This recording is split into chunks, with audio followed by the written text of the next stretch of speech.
दोस्तों, प्रदीप मुखर्जी एक कॉपीकैट व्यक्ति जिसे आध्यात्मिक मार्ग का चोर कहा जाए तो भी इसमें कोई संकोच नहीं, क्योंकि इस व्यक्ति ने संत रामपाल जी महाराज के ज्ञान को सुनकर और उनके द्वारा लिखित किताबों को पढ़कर परमात्मा का संदेश नाम की एक पुस्तक लिखी, जिसमें इसने संत रामपाल जी महाराज द्वारा बताई सृष्टि रचना को खुद पर फिट करके स्वयं को परमात्मा बताने की मूर्खतापूर्ण कोशिश की है। आपने कहा मैं परमात्मा हूँ, मैंने सबसे पहले 4 ऊपरी उच्च लोक का सृजन किया, अनामी, अगम, अलख और सत। तत्पश्चात मैंने 16 शब्दों से 16 पुत्रों का सृजन किया। कौन है ये लोग? कहां से आते हैं? वह गर्जना की आवाज से परम ब्रह्मा की नींद टूट गई। परम ब्रह्मा ने क्रोधित होकर उस अंडे की ओर देखा। यही वजह है वह अंडा 2 हिस्सों में टूट गया और उसी से ज्योति निरंजन बाहर आए। ज्योति निरंजन कौन? भगवान। रुको जरा, सब्र करो। मेरे मर्जी से तुम परमात्मा कहलाओगे। झूठ बोलो, झूठ बोलो, झूठ बोलो। उस एक पल में इस चेहरे के दर्शन और परमात्मा का काम खत्म, क्योंकि 5 चीजें घटने वाले हैं। मैं नहीं मानता। मनुष्य को परमात्मा को समझना मुश्किल है। मैं खुद परमात्मा के साथ काम कर चुका हूँ इतने साल, मैं भी समझ नहीं पा रहा हूँ। Are you comedy me? अब आइए एक एक तथ्यों से पर्दाफाश करते हैं इस कलयुगी राक्षस का, जो मानव रूप में होते हुए भी दैत्यों वाला काम कर रहा है। जैसे अभी हाल ही में होली का त्योहार गया, उसमें आपने हिरण्यकश्यप नाम के राक्षस की बात सुनी होगी, जो खुद को परमात्मा बताने लगा था। और ठीक इसी प्रकार आज के समय में प्रदीप मुखर्जी कंस, रावण और हिरण्यकश्यप जैसे राक्षस की भूमिका निभाकर स्वयं को परमात्मा बताने की कुचेष्टा कर रहा है। मैं स्वयं परमात्मा हूँ। आपने उसमें लिखा संतानों को ले जाने के लिए आया हूँ, कुछ संतानों को ले भी गया हूँ। आत्मा को ले जाने के लिए आया हूँ। दोस्तों, इस प्रदीप मुखर्जी ने पैसे देकर कई सारे पॉडकास्ट किए, इंटरव्यू दिए, जिसमें इसने संत रामपाल जी महाराज द्वारा बताए जा रहे आध्यात्मिक ज्ञान को परमात्मा का संदेश नामक इस पुस्तक में लिखकर खुद को प्रमोट करने की कोशिश करी है एज ए परमात्मा के रूप में। आप भी तो वही कह रहे हैं कि मैं ही परमात्मा हूँ किताब में पूरे है, लेकिन फिर आगे वो पूरा एक्सप्लेनेशन है कि ये महादेव कैसे अलग है, वो कौन है, वो मेरा बेटा है और मैं उनका पिता हूँ। आपने कहा मैं परमात्मा हूँ, मैंने सबसे पहले 4 ऊपरी उच्च लोक का सृजन किया, अनामी, अगम, अलख और सत। इस प्रकार दोस्तों ये लोगों को बहकाने की लगातार कोशिश कर रहा है परमात्मा का नाम ले लेकर। इसने अपनी किताब में या फिर जो पॉडकास्ट इसने किया था उसमें जो बातें कही वो संत रामपाल जी महाराज 1997 से कहते आ रहे हैं, तो उन्हीं बातों को चुरा कर ये अपना बताना चाह रहा है। यदि इसने चुराया नहीं है तो दिखा जरा प्रमाण कि भाई कहाँ से लिया है ये सारी बातें, या फिर किस ग्रंथ में लिखी हैं ये बातें, क्योंकि संत रामपाल जी ने सभी बातें एक एक तथ्य प्रमाणित करके दिखाए हैं, कबीर सागर से, पवित्र वेदों से, पुराणों से। दर्शकों, संत रामपाल जी महाराज सन 2000 तक कबीर, परमेश्वर और संत गरीबदास जी महाराज छुड़ानी वाले द्वारा बताए गए सूक्ष्म वेद यानी 5वें वेद से सत्संग किया करते थे। संत रामपाल जी महाराज को सन 2001 में अक्टूबर महीने के प्रथम गुरुवार को अचानक प्रेरणा हुई। फिर संत रामपाल जी महाराज ने गीता, वेद, पुराण ये सर्व शास्त्र पढ़े। उसके बाद उनका निष्कर्ष निकालकर राजस्थान राज्य के जिला जोधपुर में पहला सत्संग सन 2001 में किया था, जिसमें संत रामपाल जी लगातार प्रमाण दिखा कर सारी सृष्टि रचना बताते हैं, जो इस कॉपीकैट व्यक्ति ने अपनी परमात्मा का संदेश नाम की पुस्तक में एज इट इज कॉपी करी है। इसने जो बातें चुराई है, चाहे बात काल भगवान की हो, चाहे परमात्मा की हो, चाहे अगम लोक, अनामी लोक, अलख लोक और शतलोक की हो, चाहे बात यहाँ दुखी रहने की हो या फिर वहाँ सतलोक में सुखी रहने की हो, और यहाँ तक कि इसने परमात्मा के गुणों को चुराकर स्वयं को परमात्मा की जगह रखने की दुष्टता की है। दोस्तों, इस पॉडकास्ट में पूछे गए प्रश्नों से ही आपको समझ आ जाएगा कि इस व्यक्ति ने किस प्रकार संत रामपाल जी के ज्ञान को चुराया है। ये है भाग 4 में पेज 13 पर। मेरे शरीर से मैंने अनेक अस्तित्व का सृजन किया, जो मेरे बेटे और बेटियां हैं वह मेरे साथ सतलोक में रहते हैं। तब अगर सतलोक में रहते हैं तो फिर पृथ्वी पर क्यों आना था परमात्मा को? सतलोक में ही रहते हैं। इससे एंकर के द्वारा पूछा गया कि भाई परमात्मा यदि सतलोक में रहता है, वहाँ सारे सुख हैं, तो परमात्मा को यहाँ आने की क्या जरूरत पड़ गई थी? अब सुनिए इसने इस सवाल का क्या जवाब दिया था। सतलोक में ही रहते हैं, पृथ्वी तो यहाँ पापी वैसे ही बने, क्यों आना? इसको फिर से पढ़िए तो कौन सा वाला पोर्शन है मेरे। परमात्मा का संदेश भाग 4 मेरा विश्व। मतलब पहले तो इसे याद ही नहीं कि इसने इस पुस्तक में लिखा क्या है। यदि इसने सच में खुद का ज्ञान लिखा होता या फिर अपने अनुभव लिखे होते तो एक लाइन सुनकर ही सारा ज्ञान बोलने लगता कि भाई ये बात थी। लेकिन इससे स्पष्ट होता है दोस्तों कि इसने इस पुस्तक में लिखे ज्ञान को कहीं से चुराया है, जो कि संत रामपाल जी महाराज द्वारा बताई गई सृष्टि रचना से ही बेसिकली चुराया है सारे के सारे ज्ञान को। उसमें पेज 13, मेरे शरीर से मैंने अनेक अस्तित्व का सृजन किया, जो मेरे बेटे और बेटियां हैं वह मेरे साथ सतलोक में रहते हैं। ओके, अब आपका सवाल था तो कि ये पृथ्वी में क्यों है। ये पृथ्वी में नहीं है, फिर सतलोक से इनको निकाल दिया गया भगवान के साथ। वो भी ये किताब में लिखा है। जी, आगे मैंने पढ़ा है। हाँ, चलता रहूँगा। तो इसीलिए जब उनको निकाल दिया तब वो इधर आए। एंकर ने परमात्मा के बारे में पूछा है और ये बताओ आत्मा के बारे में बताने लगा। तो दोस्तों इस एक पॉइंट से ही इसकी पोल खुल जाती है कि किस प्रकार ये एक कॉपी कैट व्यक्ति है, जो अपने आप में प्रसिद्धि पाने के चक्कर में संत रामपाल जी के द्वारा बताए जा रहे अद्वितीय या अलौकिक आध्यात्मिक ज्ञान को चुराकर खुद पर फिट करने की इसने नाकाम कोशिश करी है। बोलते हैं कि मुझे प्रूफ दो तो मैं उनको पूछता हूँ आपके भगवान का क्या प्रूफ है। नहीं, देखिए भगवान का क्या प्रूफ है। आप वही चीज़ तो बदलने आए हैं ना, कि भगवान के पास, अगर चलिए मैं मान रहा हूँ कि भगवान के पास प्रूफ नहीं था, आप वही चीज़ तो बदलने आए हैं ना, तो आपको नहीं। प्रूफ देना होगा। अच्छा, मैं ये बात को स्पष्ट कर दूं, मैं कुछ बदलने नहीं आया हूँ। ये सब चीज़ें वही का वही रहेगा, क्योंकि मैं जिन चीज़ों को बात कर रहा हूँ उन चीज़ों को कोई स्वीकृति नहीं देगा। मेरा काम अलग है। हाँ, तुम्हारा काम है परमात्मा के नाम पर बकवास करना, जो कि तुम कर ही रहे हो, क्योंकि अपनी मूर्खता भरी बातें कर करके अपनी प्रवृत्ति को उजागर जो करना है। लेकिन दोस्तों वास्तव में इसे परमात्मा ने नहीं, काल ने भेजा है लोगों को मूर्ख बनाने के लिए, क्योंकि संत रामपाल जी जो आध्यात्मिक ज्ञान बताते हैं वो परमात्मा तक पहुंचाने का मार्ग है। लेकिन ऐसे लोग और जितने भी ये धर्मगुरु घूम रहे हैं सारे के सारे काल के एजेंट कहे जाएंगे, जो कि परमात्मा से बहकाने का काम कर रहे हैं। इसकी बेवकूफ़ी का अंदाजा आप यहीं से लगा सकते हैं कि इसने संत रामपाल जी महाराज के ज्ञान को चुराया जरूर है, लेकिन खुद ही इतना कंफ्यूज है कि जो ये खुद बोल रहा है वो बातें इसको ही समझ नहीं आ रही है कि ये बोल क्या रहा है। जब परमात्मा है और सुप्रीम है तो उनको फिर बेटे से मोह क्या हो सकता है? बेटे से तो है। क्यों मोह होगा? जब परमात्मा है, सुप्रीम है, तो उनको तो 800 बिलियन लोग उनके हैं ना। फिर ना, उनके नहीं है, ये लोग उनके लिए कुछ भी नहीं है। एक तरफ तो ये खुद को परमात्मा बताता है कि मेरे दर्शन से ही सारे पाप खत्म हो जाएंगे, मोक्ष हो जाएगा। उस एक पल में इस चेहरे के दर्शन और परमात्मा का काम खत्म, क्योंकि 5 चीजें घटने वाले हैं और वो 5 चीजें हैं। सबसे पहला, आपके सब पाप खत्म हो जाएंगे। ये दूसरा, आपका सब कर्म बंधन कट जाएगा। तीसरा, आपका ये आखिरी जीवन हो जाएगा। चौथा, परमात्मा का दिया हुआ ऊर्जा शरीर आपके शरीर में से निकल के मरने के बाद परमात्मा के पास चला जाएगा। और 5वां, आपके मरने के बाद आपका आत्मा परमात्मा के पास चला जाएगा। और फिर दूसरी तरफ कहता है कि परमात्मा ये नहीं कहते कि मेरी शरण में आ जाओ सब कुछ ठीक हो जाएगा। यही बातें तो और ईश्वर और परमात्मा और देवता भी तो कहते हैं। ये कि बात आप मेरी शरण में आओगे सब कुछ ठीक हो जाएगा। लेकिन परमात्मा नहीं कहते सब कुछ ठीक हो जाएगा। क्यों? भाई मारो मुझे, मारो मुझे, मारो नहीं, ये मजाक हो रहा है। एक सेकंड यार, मजाक। आगे इसने और भी कई सारी बेवकूफों वाली बातें की है परमात्मा के विषय में। लेकिन उन्होंने ये कहा कि देखो, इंसान के लिए काम करना मेरे लिए मुश्किल है। मुश्किल इसलिए है, इंसान के जन्म के पहले उनकी कहानी लिखी जा चुकी है। ओके, वो कहानी मैं बदलूंगा नहीं। गजब बेइज्जती है। तो परमात्मा ने भगवान क्यों बनाया जब उन्हें पता था कि भगवान नकल करते हैं? नहीं मालूम। मतलब ऐसे लोगों के लिए ही शायद जड़ बुद्धि नामक शब्द बना है, जिसको परमात्मा के बारे में ABCD का ज्ञान नहीं है।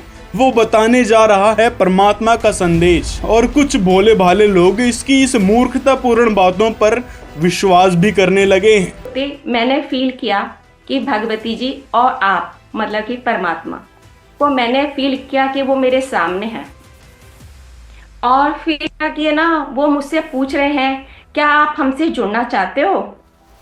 मैंने कहा हाँ। आप लोगों का दिमाग कहाँ है? प्रदीप मुखर्जी जैसे लोग परमात्मा का नाम लेकर आपको मूर्ख बना रहे हैं और आप उनकी बातों को फैक्ट चेक करने की जगह उन पर विश्वास करने लगे। तुम जिनको गुरु मानते हो वो गुरु नहीं है, उनके पास आध्यात्मिक ज्ञान नहीं है। वो तुमसे इतना मीठा बोलते हैं, तुम उनको एक नेक व्यक्ति मानते हो, लेकिन वो तुम्हारे जीवन के खाने वाले राक्षस हैं।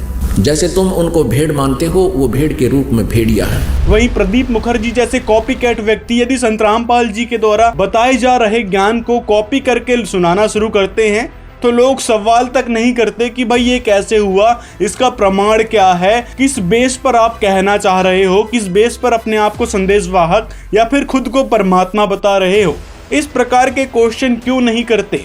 तो यहीं से समझ लो दोस्तों कि ये मन जो काल का एजेंट है वो लोगों की बुद्धि बंद कर देता है कि इस बात पर आप विचार ही ना करो। और वहीं दूसरी तरफ यदि संत रामपाल जी जो परमात्मा की कृपा पात्र संत हैं, उनके द्वारा बताए जा रहे आध्यात्मिक ज्ञान में ये मन रोड़ा अड़ाता है, यानी अलग अलग तरह की खुरपतबार पैदा करता है, जिससे कई तरह की शंका पैदा होती है। लेकिन संत रामपाल जी हर एक शंका का बखूबी से समाधान करते हैं अपने सत्संगों में और किताबों के माध्यम से। और यदि आपने संत रामपाल जी महाराज के एक बार सत्संग सुन लिए होते तो इस कॉपीकैट व्यक्ति को पहले ही पहचान जाते कि ये बंदा एक कॉपीकैट है, यानी ज्ञान चुराकर लोगों को बहकाने की कोशिश में लगा है। क्योंकि जहां एक तरफ संत रामपाल जी महाराज अपना ज्ञान फ्री में बताते हैं, फ्री में पुस्तक देते हैं, वहीं दूसरी तरफ उस छोटी सी पुस्तक यानी बुकलेट कहेंगे उसको, उसके ये 200 रुपए चार्ज करता है। और फिर 200 रुपए दाम क्यों?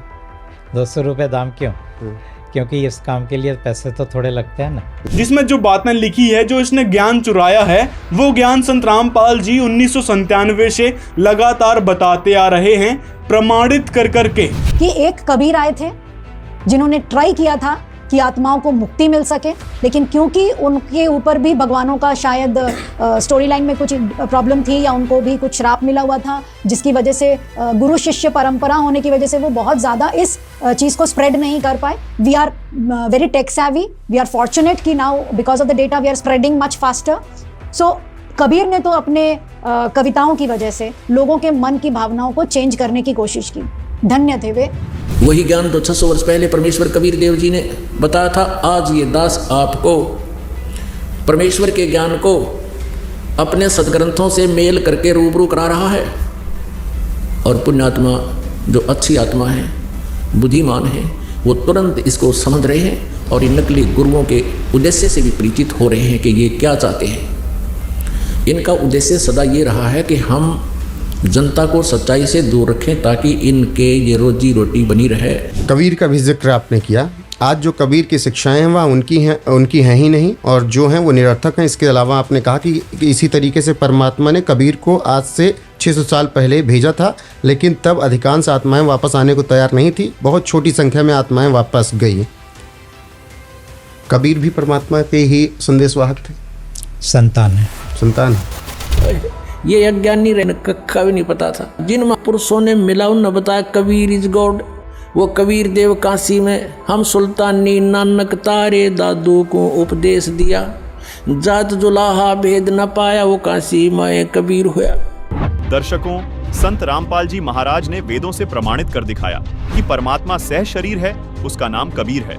वह परमात्मा अपने निज धाम अर्थात अपने सत्य लोक से चलकर इस धरा पर आते हैं। कवियों की तरह कविताओं के माध्यम से ऊंचे स्वर में अपने ज्ञान का प्रचार करते हैं और प्यारी आत्माओं को मिलते हैं। कबीर साहिब समय समय पर अन्य रूप धारण करके लीला करते हैं, जिसको आम जन साधारण समझ नहीं पाता। उन्हें आम संत मानकर अनदेखा करने की भूल कर बैठता है। वैसे ही आज कबीर परमात्मा संत रामपाल जी महाराज के रूप में लीला कर रहे हैं। तमाम महापुरुषों ने कबीर परमात्मा की महिमा का वर्णन किया है, लेकिन जितने सरल, साधारण और प्रामाणिकता के साथ संत रामपाल जी महाराज ने कबीर साहिब जी को पूर्ण परमात्मा साबित किया है, ऐसा सिर्फ खुद परमात्मा कबीर ही कर सकते हैं। तो दर्शकों, देखा आपने, इन सभी महापुरुषों को कबीर परमेश्वर जी स्वयं आकर मिले और अपना निज धाम अर्थात सतलोक दिखाया। लेकिन इस कॉपीकैट प्रदीप मुखर्जी ने एक भी प्रमाण नहीं दिखाए हैं अपनी बातों को सिद्ध करने के लिए। इसी से आप दोस्तों समझ सकते हैं कि एक सनकी व्यक्ति है और फालतू की बातें कर करके और संत रामपाल जी द्वारा बताए ज्ञान को चुरा कर स्वयं को परमात्मा या फिर कहें परमात्मा का संदेश वाहक बताकर लोगों को बहका रहा है। इसके खिलाफ सख्त से सख्त कार्रवाई होनी चाहिए, जो कि होगी ही, क्योंकि लोग अब जागरूक हो चुके हैं। संत रामपाल जी महाराज 1997 से लगातार जन समाज को उस पूर्ण परमात्मा की यथार्थ जानकारी के साथ साथ उनके मंत्र भी देते हैं, जिससे साधक को लाभ मिल रहे हैं। साथ में सभी सदग्रंथों से भी संत रामपाल जी ने उस आध्यात्मिक ज्ञान को मिलान करके दिखाया है कि वास्तविकता क्या है और हम किस भ्रम में जी रहे थे और किस अंधभक्ति में पड़े थे। तो ब्रह्मा, विष्णु और महेश ये तीनों आपके पुत्र हैं, तो ये सब भगवान के पुत्र हैं। तो फिर भगवान कौन है? उनका बेटा, परमात्मा का बेटा। उनका क्या नाम है? उनका नाम अल्लाह, महादेव, जिहोवा, फादर, वाहिगुरु, ये सब उनके ही नाम है। और शिव, राम, कृष्ण? शिव उनका बेटा, महादेव का बेटा। मूर्ख है। अभी रामपाल जी भी आपके साथ में है, कृपया इनको भी आप लोग सुनिए और तर्क कीजिए दोनों संतों में क्या सत्य है। अब देखिए संत रामपाल जी महाराज द्वारा एक नहीं 5 सदग्रंथों से प्रमाणित सटीक, सत्य, तर्कपूर्ण सच्चाई कि ब्रह्मा विष्णु शंकर क्या है, जो आज तक हिंदू धर्म गुरुओं को समझ नहीं आई। आज तक ब्रह्मा विष्णु महेश की कोई उत्पत्ति करने वाला आदमी नहीं था। ऋषि वह ऋषि, चाहे कोई कितना विद्वान पाक रहा था। फिर क्या हुआ, अब थोड़ा सा ये मौखिक बता के फिर आपको शास्त्रों में दिखाऊंगा, तब आपका विश्वास दृढ़ होगा। अब इससे पहले हम आपको परमात्मा कबीर जी द्वारा अपनी ये सारी हमारी सृष्टि रचना सुना रखी है, और ब्रह्मा विष्णु महेश के कौन माता पिता हैं वो थोड़ा सा हिंट दूंगा। माँ अष्टंगी पिता निरंजन, ये जम दारुण वंशन अंजन, पहले कीन निरंजन राई, पीछे से माया उपजाई। कहते हैं पहले उस ज्योत निरंजन की उत्पत्ति की थी अंडे से, और पीछे से दुर्गा बनाई थी, उत्पत्ति की थी। पहले कीन निरंजन राई, पीछे से माया उपजाई, माया रूप देख अति शोभा, देव निरंजन तन मन लोभा। दुर्गा के उस स्वरूप के ऊपर आसक्त होकर इस काल ने यह गलती की। कामदेव धर्मराय सताए, देवी को तुरंत धर खाए। इसके अंदर विषय वासना प्रबल हुई। धर्मराय इस काल को भी कहते हैं। इसने कहा था मैं सत का राज करूंगा, मैं धर्म का राज करूंगा, तो तब इसको धर्मराय कहा करते थे। और जब इसने लड़की के साथ जुल्म किया, इसको काल कहा गया। अब एक बात सोचने वाली है कि ये प्रदीप मुखर्जी आखिर ऐसा कर क्यों रहा है, क्या है इसकी पीछे की कहानी। तो चलिए इस पर थोड़ा विश्लेषण किया जाए। इस वक्त का निर्देश इतना ही है, इस स्वरूप को एक बार देख लो, बात खत्म हो गया। आगे अगर आप परमात्मा के साथ रहना चाहते हो फिर वो अलग बात है। लेकिन परमात्मा इतना कंफ्यूज क्यों कर रहे हैं? इस बात का इसके पास जवाब इसलिए भी नहीं है क्योंकि इसने जो सारा ढमढामा फैलाया है, मन घड़ंत और गपोड़ बातें फैलाई है, वो केवल एक बिजनेस यानी धंधा चलाने के उद्देश्य से की है कि चंद कुछ कमाई हो सके, या तो इस पुस्तक के जरिए या फिर लोगों से पैसे ऐंठने के जरिए। और ये सारा काम करने का एकमात्र इसका यही उद्देश्य है, राइट, पहुंचाने तक का। और फिर 200 रुपये दाम क्यों? 200 रुपये दाम क्यों?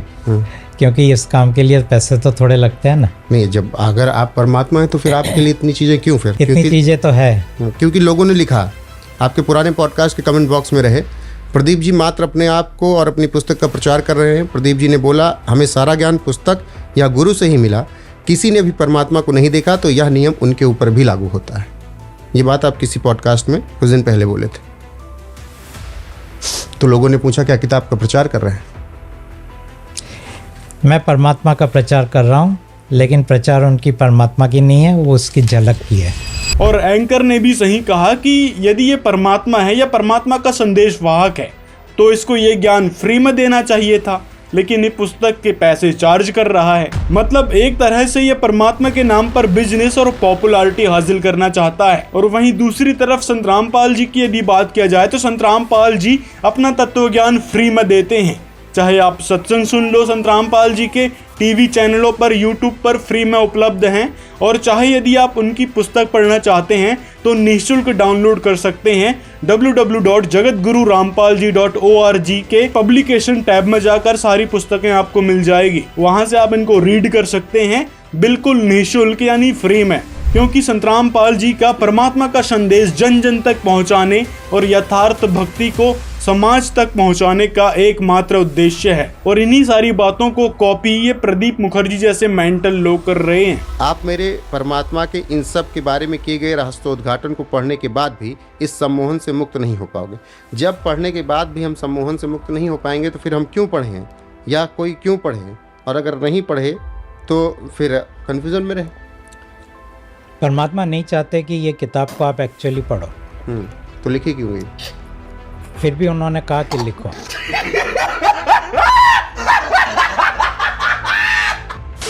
परमात्मा इस मानव के साथ बात करना शुरू कर दिया। क्या बात हुई पहली बार? पहले पूछा आप कौन हो? बोले कि मैं गॉड हूँ। मैंने कहा मैं तो बहुत सारे गॉड के साथ काम कर चुका हूँ। तो आप कौन हो? बोले मैं सुप्रीम, सबसे ऊपर। मैंने बोला ठीक है, तो काम क्या है? बोले मेरे बच्चों को रिहा करना है। दोस्तों ये सारी कहानी इसने संतराम पाल जी के बताए सत्संग से बनाई है। आप सभी आत्माएं इस पृथ्वी पर या अन्य लोकों में, इस काल के लोकों में या अन्य स्थानों, वो सभी परमेश्वर कबीर जी की आत्मा है, उसके बच्चे हैं। और हम यहाँ पर आए, हमने बहुत बड़ी गलती करी थी। अपने परमात्मा को भूलकर उस परमात्मा से हम हृदय हटाकर और यहाँ का जो भगवान है ब्रह्म ज्योति निरंजन सरपुरुष, इस पर आसक्त हो गए। परमेश्वर ने बहुत बार आकाशवाणी की कि बच्चों इसकी क्रिया को मत देखो, आप मस्त रहो। हम ऊपर से तो सावधान हो गए, अंदर से कसक गई नहीं, तो जिस कारण से परमात्मा के दिल से उतर गए हम। असल में दोस्तों इसने जो पुस्तक लिखी है परमात्मा का संदेश, उसका पूरा क्रेडिट संत रामपाल जी महाराज को जाता है और उनके पास ही इस ज्ञान का कॉपीराइट है। इसलिए इसकी इस पुस्तक पर बैन लगना बेहद जरूरी है, क्योंकि इसने जो बातें अपने पर फिट करने की कोशिश करी है और जो कहानियां इस परमात्मा का संदेश नाम की बुकलेट में लिखी है, ये सारी बातें संत रामपाल जी की कॉपीराइटेड पुस्तकों से ली गई हैं। और दूसरा ये भी कि इसके पास कोई प्रूफ नहीं है कि काल भगवान का कहाँ जिक्र है, परमात्मा का जिक्र कहाँ पर किस ग्रंथ में है, या फिर ये देवता ब्रह्मा विष्णु महेश किस प्रकार परमात्मा की संतान हुए हैं। इससे रिलेटेड कोई प्रूफ या कोई एविडेंस इसके पास नहीं है। यदि आगे चलकर इसने कोई प्रमाण दिखा भी दिए तो वो सारे ऑलरेडी संत रामपाल जी ने प्रमाण दिखा चुके हैं, उन्हीं से ये कॉपी करके दिखाएगा। खेल रहे थे उनका बेटा, ये 800 बिलियन लोगों के साथ अभी तक भगवान खेल रहे थे, अब परमात्मा खेल रहे हैं। बदलाव क्या है? परमात्मा ने जो बनाया या जो यहाँ पर है उसमें बदला क्या है? मैंने कहा ना, ये इसने कॉपी किया है उसके बेटे ने। तो यहाँ तो फिर पूरी चर्चा ही खत्म हो जाती है। मैंने फिर सरोवर पर गया, मान सरोवर से कुछ अमृत लिया और उससे एक अंडे का आकार बनाया। फिर मैंने अपने शरीर से एक आत्मा को बनाया, उसे अंडे में रखा और उस अंडे को मान सरोवर में छोड़ दिया। ये आप यहाँ क्या कहना चाहते हैं? वहाँ पर अंडा भयानक गर्जन करते हुए सरोवर के तल की छती पर गया। वह गर्जना की आवाज़ से परम ब्रह्मा की नींद टूट गई। परम ब्रह्मा ने क्रोधित होकर उस अंडे की ओर देखा। यही वजह है वह अंडा 2 हिस्सों में टूट गया और उसी से ज्योति निरंजन बाहर आए। इसने दोस्तों पूरी की पूरी संत रामपाल जी द्वारा बताई सृष्टि रचना को एज इट इज कॉपी कर दिया अपनी इस बुकलेट में। परम ब्रह्मा ने क्रोधित होकर उस अंडे की ओर देखा। यही वजह है वह अंडा 2 हिस्सों में टूट गया और उसी से ज्योति निरंजन बाहर आए। ज्योति निरंजन कौन थे? भगवान। तो भगवान क्यों बनाया? जिनको ये 8 बिलियन लोग पूजा करते हैं वही। तो परमात्मा ने भगवान क्यों बनाया जब उन्हें पता था कि भगवान नकल करते हैं? नहीं मालूम। अरे मेरे सन की महाराज, मालूम क्या है तुमको? फिर किस बात के परमात्मा बन बैठे हो? यदि परमात्मा के संदेश वाहक खुद को कहते हो तो परमात्मा ने तुमको फिर पूरी जानकारी लेकर भेजना था। अधूरी जानकारी लेकर खुद को परमात्मा या फिर संदेश वाहक कहना कहाँ तक सही है, ये खुद ही दिमाग लगा लो कि बस बेवकूफों की तरह अपनी सनक के कारण दूसरों को भी मूर्ख बनाने पर ही तुले हो। अब सुनते हैं संत रामपाल जी महाराज द्वारा 1997 से बताई जा रही सृष्टि रचना। इसने तो अभी 2015 से ही शुरू किया है, लेकिन संत रामपाल जी 1997 से ही बता रहे हैं ये सारी बातें जो ये कॉपी करके आगे बताया करता है। अब थोड़ा सा हिंट आपको सृष्टि रचना का देगा दास। पुण्यात्माओं, हम सभी सतलोक में रहा करते थे। अब परमात्मा सबसे पहले परमेश्वर कबीर देव जी अकय लोक में रहते थे, अनामी पुरुष रूप में। वहाँ इनके एक रोमकूप की शोभा असंख्य सूर्य और असंख्य चंद्रमा मिला दे तो भी अधिक है। उसी परमात्मा ने एक से अनेक होने का निश्चय किया उस परमात्मा ने नीचे के 3 लोक और अपने वचन से रचे। अकलोक से नीचे अगमलोक, अगमलोक से नीचे अलखलोक, अलखलोक से नीचे फिर सतलोक। और इन अन्य तीनों लोकों में भी परमात्मा ने अपने अन्य रूप धारण किए। अगमलोक में अगम पुरुष, अलखलोक में अलख पुरुष और सतलोक के अंदर ये सतपुरुष नाम से वहाँ विराजमान हुए।